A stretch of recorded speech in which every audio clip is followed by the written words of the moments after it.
other things as well.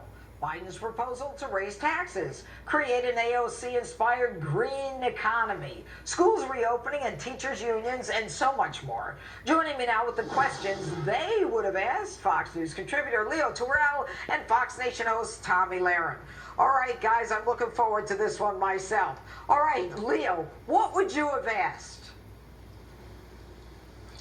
This is how I do it, Judge.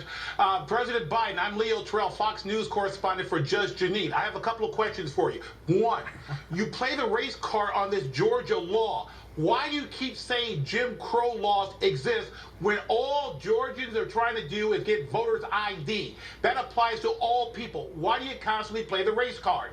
Number two, President Biden, you talk about following the science. Well, why don't you open the schools? Is it the fact that because you receive over $250,000 from the teacher unions, they control you, or the unions controlling you? And finally, President Biden, you lied to the American public when you said more illegal aliens are going back to their home country. That is a lie. Show me your evidence. You cannot lie to the American people. Okay, Tommy? You know, I will pick up where Leo left off on the border crisis, because although he was asked some questions, there were some questions that weren't asked that I certainly would love to ask, because I've been to the border several times, and I wish Joe Biden would tell us how many illegal immigrants he's willing to welcome in. You know, he was so flattered that illegal aliens wanted to come into this country because he is a nice guy. So I would ask Joe, how many are you willing to take?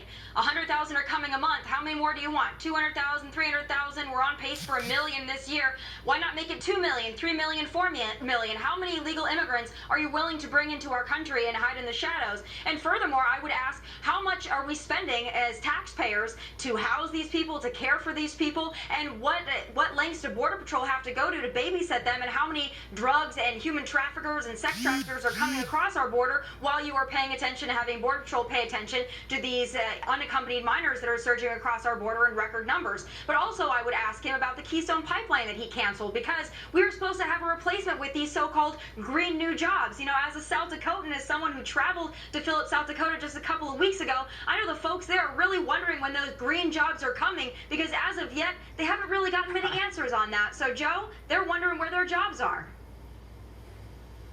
Well, you know, the amazing part of it, Leo, is that they were so gingerly with the asking of the questions, and everything seems to come down to the left. Everything is racist. We're constantly reminded of how racist we are. Even voter ID is all about racism. I mean, it's like, I'm honestly, it's nonstop.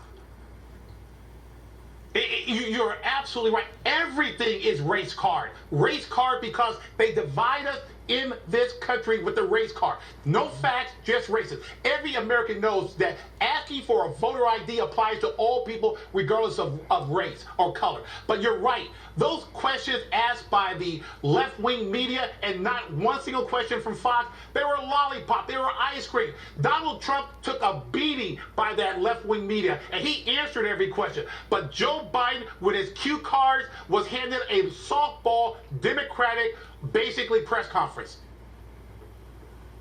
You know, Tommy, one of the things I noticed was that I actually counted it. It took him 7 minutes to answer a question, and by the time he got to the end of his answer, 7 minutes later, I forgot what the question was. And I'm pretty good at this.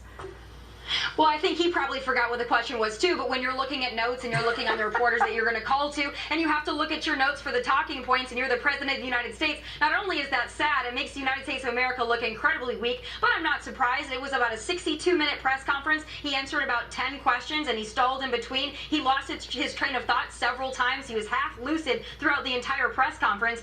And again, going back to the notes, imagine if President Trump had notes to that extent and only called on people from